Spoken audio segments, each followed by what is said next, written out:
बंधुवर रणेंद्र जी और दिगंबर जी और प्रोफेसर लाल बहादुर वर्मा और उनकी स्मृति से प्रेम करने वाले इस सभागार में बैठे प्रत्येक व्यक्ति के प्रति सम्मान प्रकट करते हुए मैं कुछ बातें कहना चाहता हूं। एक तो वर्मा जी की स्मृति में यह आयोजन है, तो 2-3 मिनट मैं कुछ बातें वर्मा जी के बारे में कहूँगा, फिर आज का जो वक्तव्य है उस पर 1-2 बातें कहूँगा।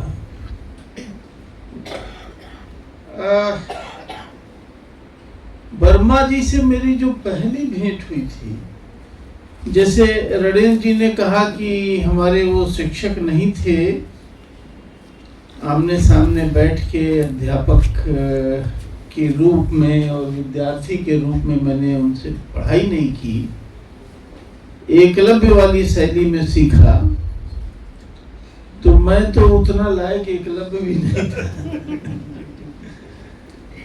लेकिन मैं जिस विश्वविद्यालय में यानी गोरखपुर विश्वविद्यालय में एमए की पढ़ाई करने गया, लाल बहादुर वर्मा उसमें इतिहास के अध्यापक थे और एमए मैं हिंदी में करने गया था, तो सीधे अध्यापक होने का कोई सवाल नहीं था।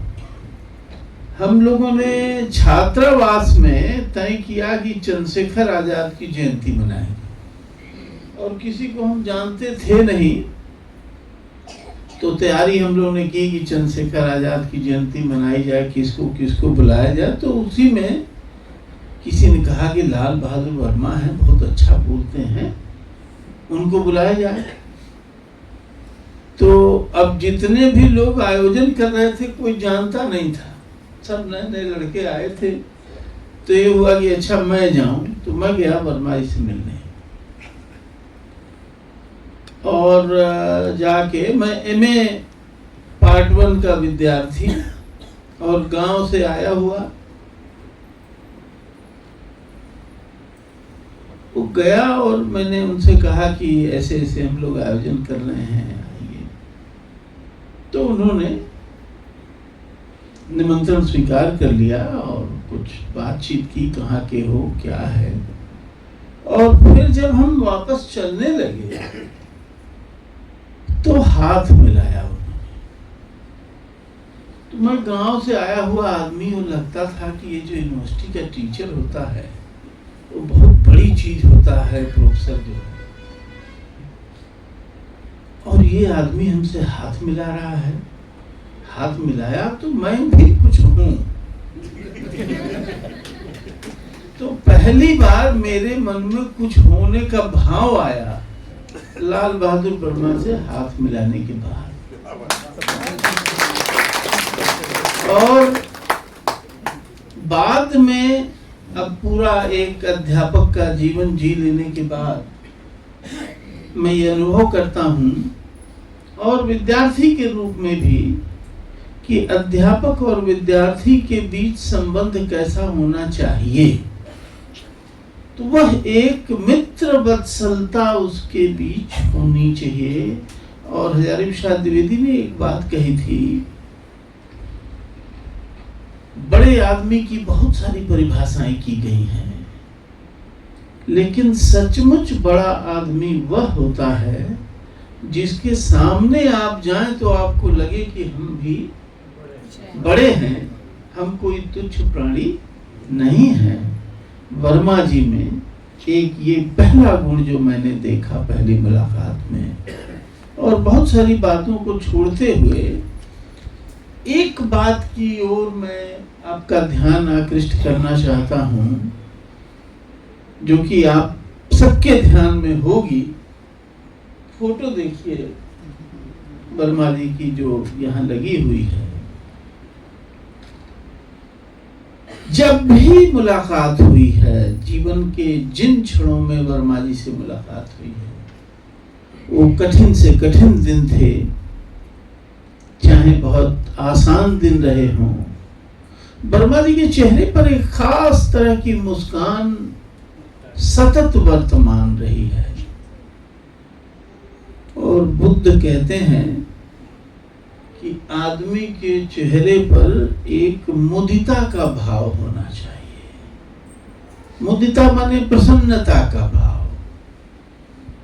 और अगर आपके चेहरे पर प्रसन्नता का भाव होगा तो उस प्रसन्नता के भाव का आप संचार सामने वाले तक कर सकेंगे। ये वर्मा जी के व्यक्तित्व में एक दूसरी बात मुझे निजी तौर पर दिखाई देती है। आप सबके मन में वर्मा जी की एक एक छवि होगी। मैं अपनी ये दो निजी छवियों को साझा कर रहा हूं।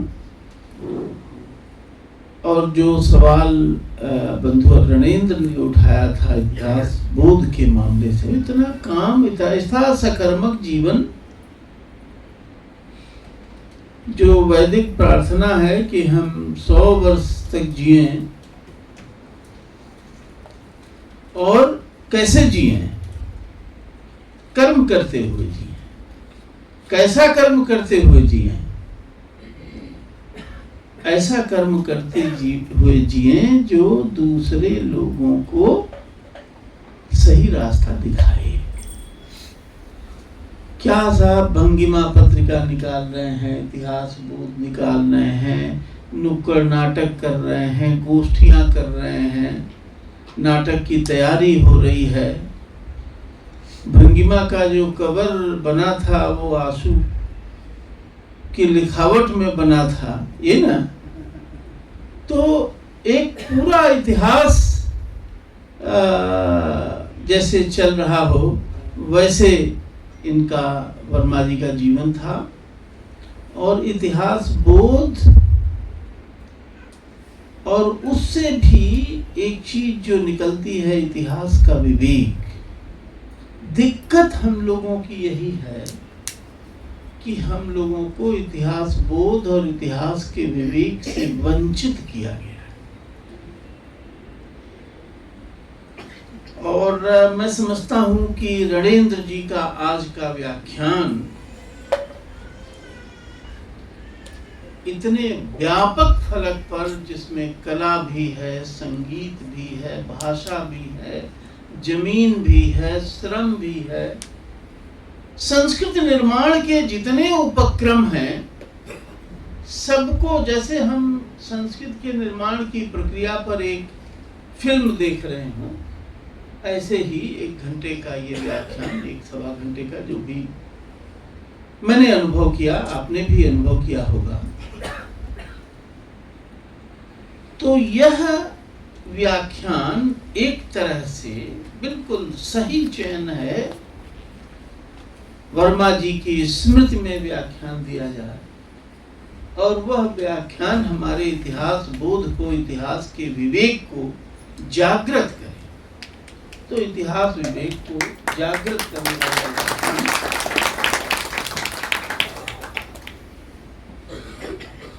एक बात जो हर विवेकशील व्यक्ति को परेशान करती है, जो लाल बहादुर वर्मा को परेशान करती रही है, जो रणेंद्र को परेशान कर रही है, और इनके लेखन में जो चीज हमको दिखाई पड़ती है,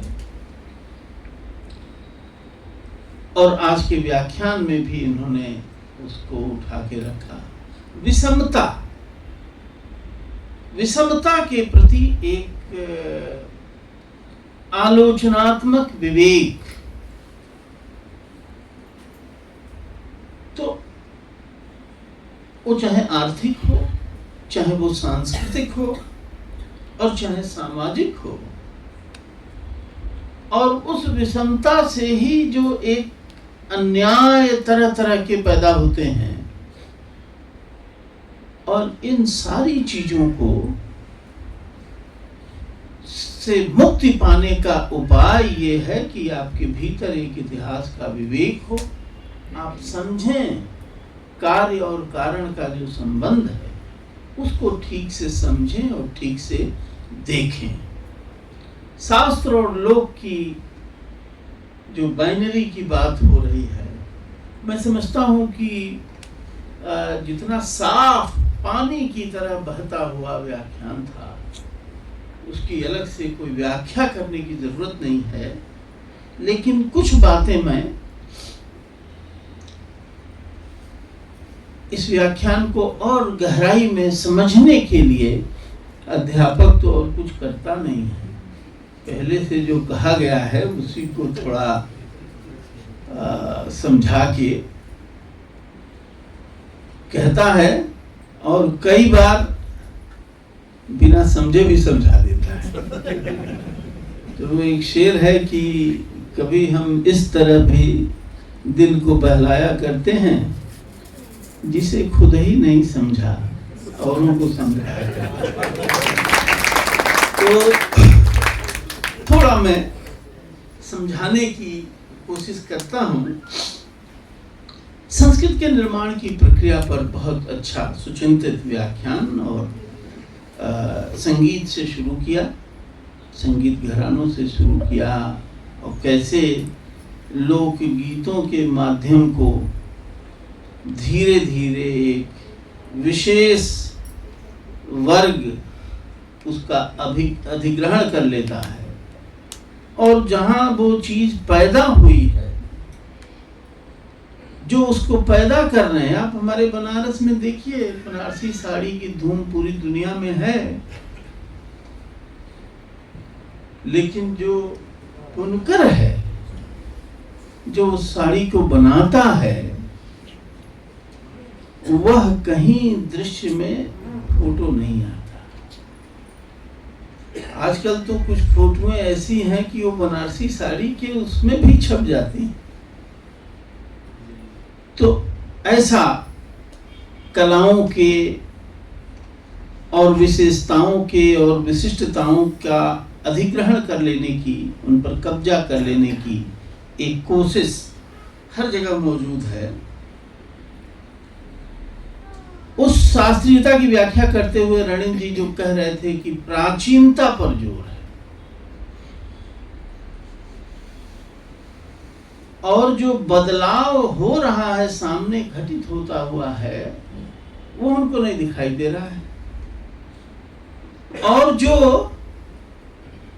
प्राचीन ग्रंथों में, और एक मजेदार बात बताऊं आप सबके ध्यान में, मतलब आप जानते होंगे, हो सकता है ध्यान में ना हो, ये जो नाट्य शास्त्र नाम का ग्रंथ लिखा गया ईसा की पहली शताब्दी और ईसा पूर्व दूसरी तीसरी शताब्दी के बीच का कोई समय है, और उसको पंचम वेद कहा गया वगैरह वगैरह, वो कैसे लिखा गया? एक बात ये समझ लीजिए, साफ साफ समझ में आने वाली बात है, उसके लिए किसी विशेष ज्ञान की जरूरत नहीं है, कि चीजें पहले होती हैं, फिर उस पर शास्त्र बनता है। ये कभी नहीं होता है कि शास्त्र पहले बन जाए फिर वो चीजें अस्तित्व में आए। पहले चीजें घटित होती हैं, फिर वो शास्त्र में दर्ज होती है। भरत मुनि ने जो नाट्य शास्त्र लिखा, वो अलग अलग इलाकों में, अलग अलग जातियों में, और इतना बड़ा देश, इतने तरह के लोग,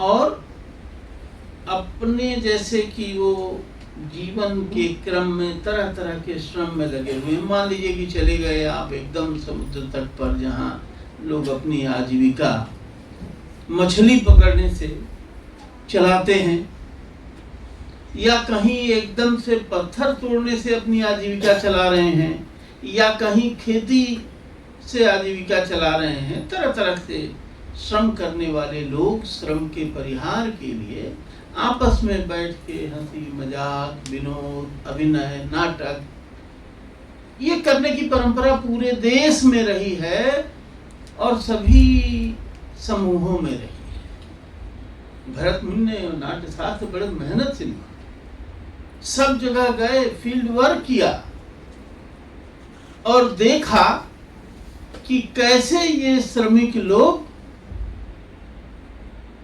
अपने मनोरंजन के लिए समय निकालते हैं और ये अभिनय आदि करते हैं। उसका फिर सूत्रीकरण किया और सूत्रीकरण के नाट्य शास्त्र की रचना की। जब शास्त्र बन गया तो आगे चल करके और भारतीय काव्य शास्त्र की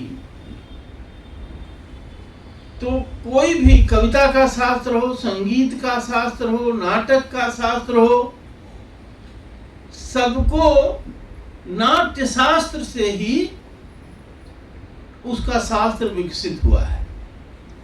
लेकिन आगे ये कहा गया कि भाई नाटक का प्रेक्षक कौन होगा, कौन नाटक देख सकता है। तो ये नाटक मुख्यतः आया श्रमिक वर्ग से,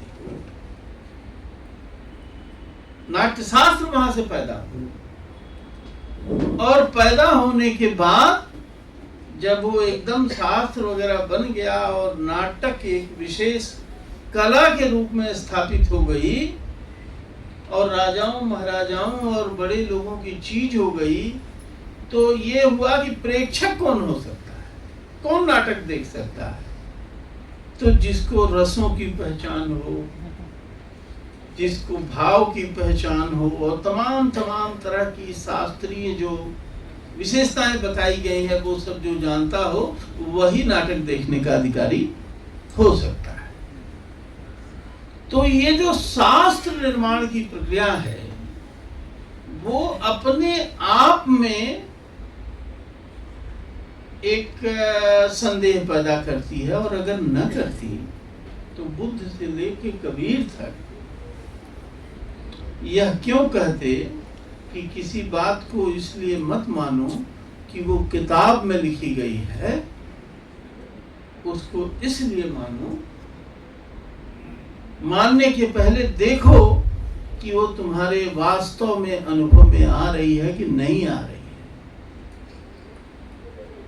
बुद्ध जब कहते हैं कि अपदीपो भव, अपने दीप स्वयं बनो, तो प्रकाश कहीं से आपको लेने की जरूरत नहीं है, आपके भीतर प्रकाश है और उसके आलोक में आप चीजों को देखिए। शुरू में जो इतिहास बोध की चर्चा हो रही है और होनी भी चाहिए, एक जो ये विवेक को सुला देने वाली एक परंपरा भी साथ साथ हमारे देश में चलती है और निरंतर चलती है। और विवेक को, और जबकि आप देखिए कि प्रश्न उठाना, संदेह करना, सवाल उठाना, ये भी इसकी भी परंपरा है। मान लीजिए जिस गीता की इतनी महिमा हम लोग गाते हैं, अर्जुन के मन में संदेह अगर न पैदा हुआ होता और कृष्ण के कहे को आस्था के सवाल पर मान करके और चुपचाप लड़ाई लड़ लेते, तो गीता तो न होती। तो संदेह जो है वो एक तरह से ज्ञान के उत्पादन की एक प्रक्रिया है, और शास्त्र का निर्माण होता लोक से है। कबीर जब कहते हैं कि मेरा तेरा मनुआ एक कैसे होई रे, तू कहता कागज की लेखी, मैं कहता आँखिन की देखी। तो ये जो आँखिन की देखी और कागज की लेखी में एक फर्क पड़ता है। फर्क इसलिए पड़ता है कि ये दुनिया में चीजें, चाहे वो सामाजिक हों, चाहे सांस्कृतिक हों, चाहे भौतिक रूप से दिखाई देने वाली हों, चीजें जो सच्चाई है वो सतत परिवर्तनशील है, बदलती रहती है। जब शास्त्र में उसको निबद्ध किया जाता है तो वो एक समय में दर्ज हो जाता है और समय आगे बढ़ जाता है। इसलिए लगातार फिर वही इतिहास बोध की बात है, विवेक की बात है जिसको हमें निरंतर अपने इतिहास बोध को, अपने विवेक को जागृत रखना है। तो ये जो बाइनरी बनती है, एक मैं उदाहरण देना चाहता हूँ। 2 साल पहले मैंने एक छोटी सी किताब तैयार की संत रैदास। तो किताब का कवर कैसे बनाया जाए, कवर पर फोटो दी जाए।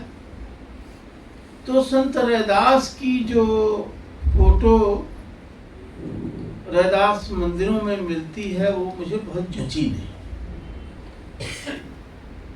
फिर छान मारे हम, तो दारा सिकोह के समय में रैदास की एक फोटो मिलती है बनी हुई, जिसमें फ्रंट पर कबीर हैं और रैदास कोने में बैठे। स्वतंत्र रूप से रैदास की कोई भी पेंटिंग नहीं मिली।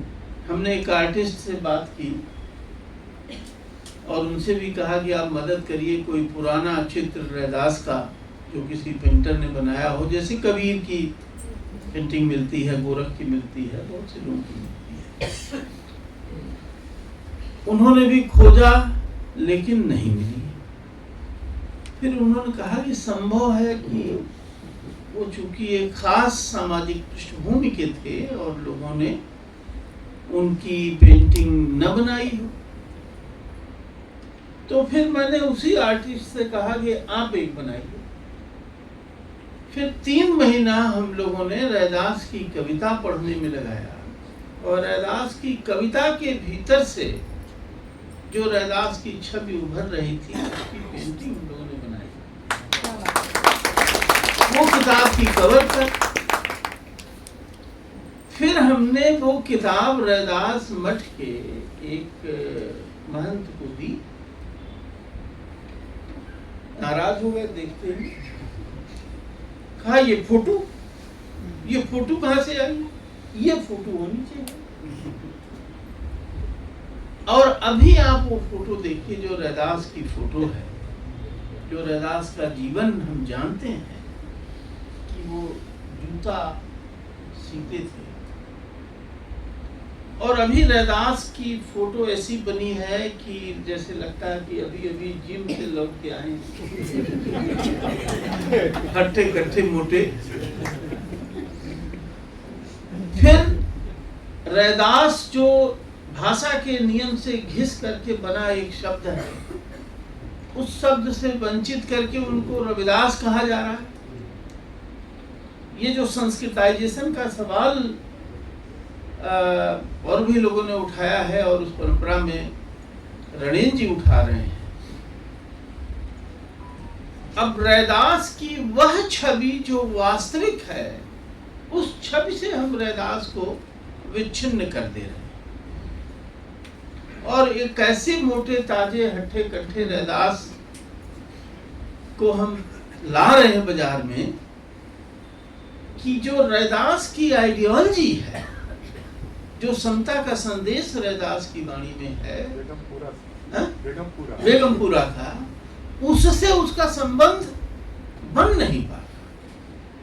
वो कोई और संदेश हमको देते हुए नजर आते हैं।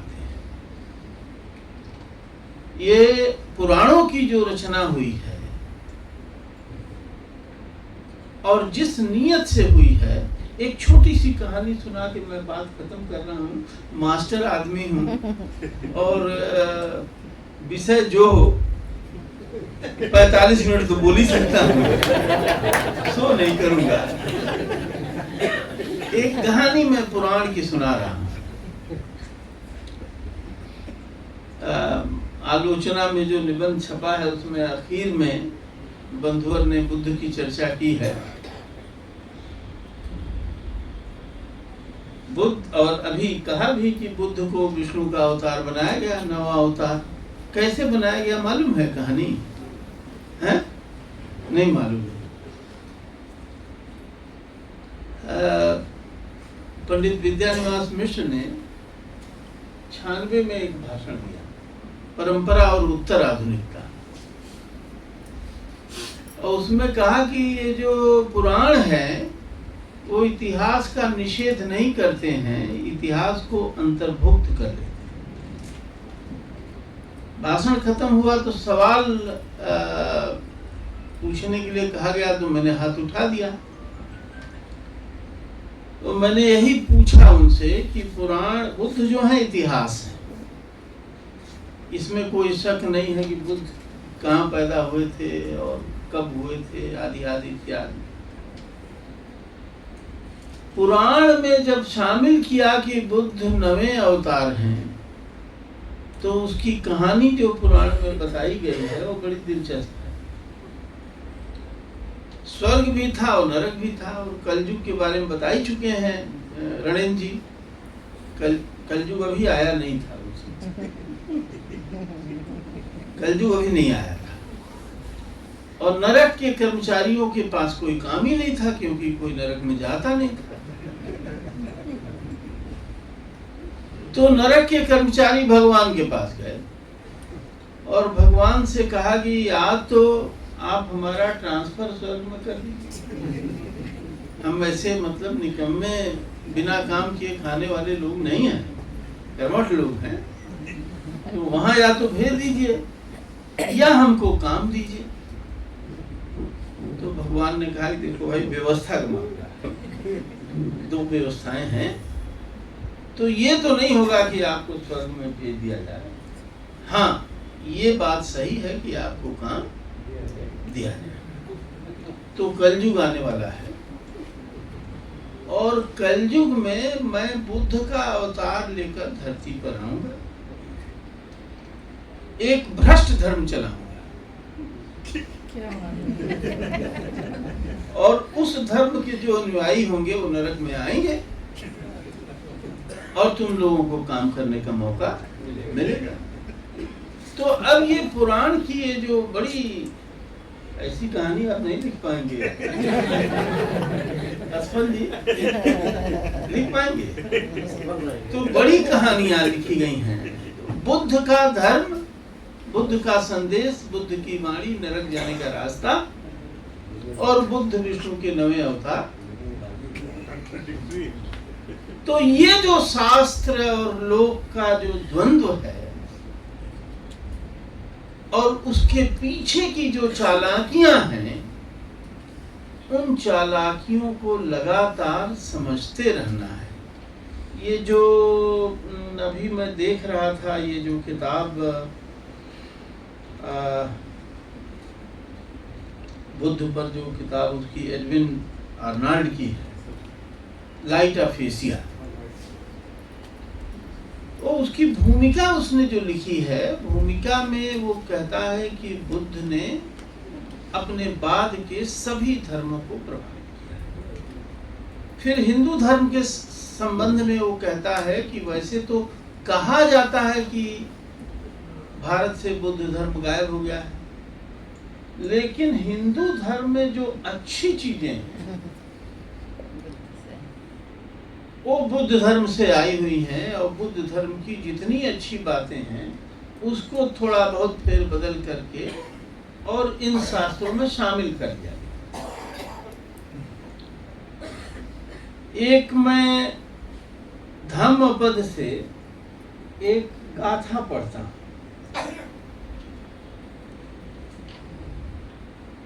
अभिवादनशीलिस्स नित्यं बद्धापचायिनो चत्तारो धम्मा बढ़न्ति आयु वर्णो सुखम बलम्। ये पाली में बुद्ध की का वचन है कि जो अभिवादनशील है और वृद्धों की सेवा करने वाला है, उसकी 4 बातें बढ़ती हैं: आयु, विद्या, सुख और बल। मनुस्मृति में लिखा है, एकदम इसका अनुवाद है, अभिवादनशीलस्य नित्यो विवृद्धो सेविनः चत्वारि तस्य वर्धन्ते आयुर्विद्या यशो। आप गीता पढ़िएगा, बहुत सी बुद्ध की बातें गीता के भीतर आपको दिखाई। तो ये जो स्रोत को, मूल स्रोत को छुपा देना, और उस ज्ञान को हथिया लेना, यह एक खास तरह की चालाकी है और जो बहुत दिन से चलती चली आ रही है। लेकिन इस चालाकी के विरुद्ध बुद्ध ने, गोरख ने, कबीर ने और हमारे समय के बहुत सारे लोगों ने लगातार हमको सचेत किया है। तो लाल बहादुर वर्मा को याद करने का इससे सुंदर तरीका नहीं हो सकता कि हम इतिहास और संस्कृति निर्माण की जो प्रक्रिया है और उसमें जो हेरा फेरी होती है उसको ठीक से समझें और अपने इतिहास बोध को और अपने विवेक को जागृत रखें। वैदिक ऋषियों ने जो प्रार्थना की है वो कहते हैं कि हमको मनुर्भव, मनुष्य बनना चाहिए। तो भाई मनुष्य तो हम भाई हैं, हाथ गोड़ आंख जितने चिन्ह हैं होमोसेपियंस के वो सब हैं। फिर भी अगर वैदिक ऋषि कहता है कि मनुष्य बनिए, आदमी को मयस्सर नहीं इंसान बनिए, तो कुछ वर्चूज होते हैं, कुछ खूबियां आदमी की होती हैं और वो खूबियां आप तभी हासिल कर सकते हैं जब आपका अपना विवेक निरंतर जागृत रहे और अपने समय पर आपकी निगाह बनी रहे। मैं एक बार फिर बंधुवर दिगंबर को इस बात के लिए धन्यवाद देना चाहता हूँ कि प्रोफेसर वर्मा जिनके लिए, जिन्होंने हमारे निर्माण में एक बड़ी भूमिका निभाई है, उनकी स्मृति में आने और अपने विचार साझा करने का अवसर उन्होंने दिया। और बंधुवर रणेंद्र का इतना सुंदर व्याख्यान जो हमारी चेतना को उद्बुद्ध करने वाला है, सुनने का अवसर दिया। बहुत बहुत धन्यवाद।